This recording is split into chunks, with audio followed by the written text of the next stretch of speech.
With all the celebrations of Juneteenth going on over this past weekend and then through this week, thought it would be great to bring Barbara Catenaci of the Heritage Library in to really give us a little history lesson, because I think it's one we did not get nearly enough of when we were all in school so many years ago. We've been talking before we got started here about the Emancipation Proclamation, and Juneteenth begins with the announcement in Texas in 1865. But the folks in Mitchellville, the people here, already kind of had their freedom for a while, hadn't they? They had. They did, as a result of the Battle of Port Royal, the Union Army coming in to Hilton Head, establishing the Department of the South, and figuring out what to do with an entire population of people who were left behind. Almost 4 years before the Emancipation Proclamation is announced. We're talking late 1861, early 1862, even before Lincoln wrote the Emancipation Proclamation. Right. When Mitchellville talks about where freedom began, they are absolutely right. That is a spot right here on Hilton Head Island where freedom began for an entire population of people. That's remarkable. So it all starts with the Battle of Port Royal, and we work from there.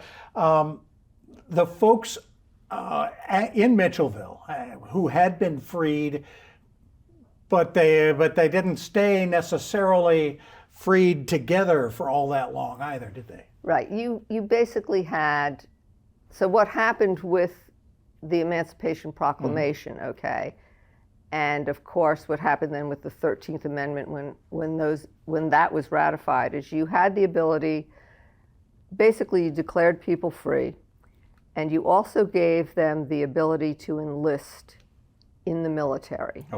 So that military then took people came to Hilton Head to enlist. And then also once they enlisted, they then spread out and fought in different areas. So that kind of became that migration from Hilton Head, but it also brought folks in from different areas because they could enlist right here on Hilton Head to fight. I'm going to throw you a curveball here. Where does Robert Smalls come into all of this? Did he enlist here before he goes up and does his thing in Charleston? Robert Smalls was enslaved in this area and of course then freed. And basically what he did was he captured a ship.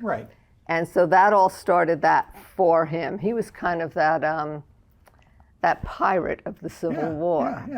An incredible story. A lot more people died on Hilton Head back then than we would imagine from the small little Mitchellville thing that we celebrate. Explain. So basically, the Battle of Port Royal occurs, and the Department of the South sets up on Hilton Head. So with that, where Fort Walker Wells was in where Port Royal Plantation is now.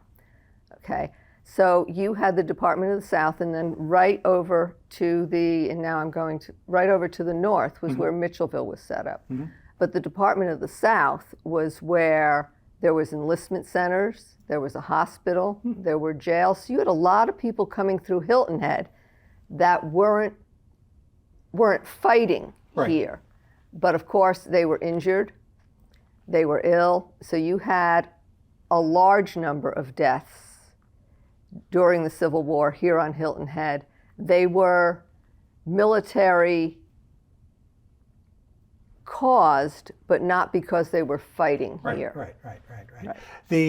So the Civil War plays out, and then people start to want to expand and a hurricane hits and just follows the rest of it up. So the Civil War ends, the Department of the South and the Union Army leave. A lot of the jobs that were created during the Civil War leave. So you had a population that was then going to fend for itself. And they did, So Mitchellville existed for a long time. Folks moved out and farmed other lands, A lot of folks went back to the communities that they knew because it's what they knew. And you see those historic communities here.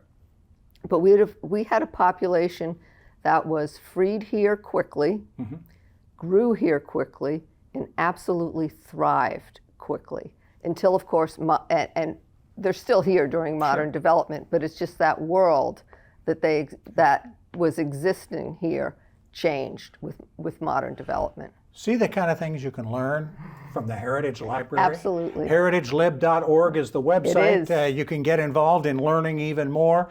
Barbara, thank you so much for joining us. I appreciate Anytime. it. We love coming here. Barbara Catenaci of the Heritage Library.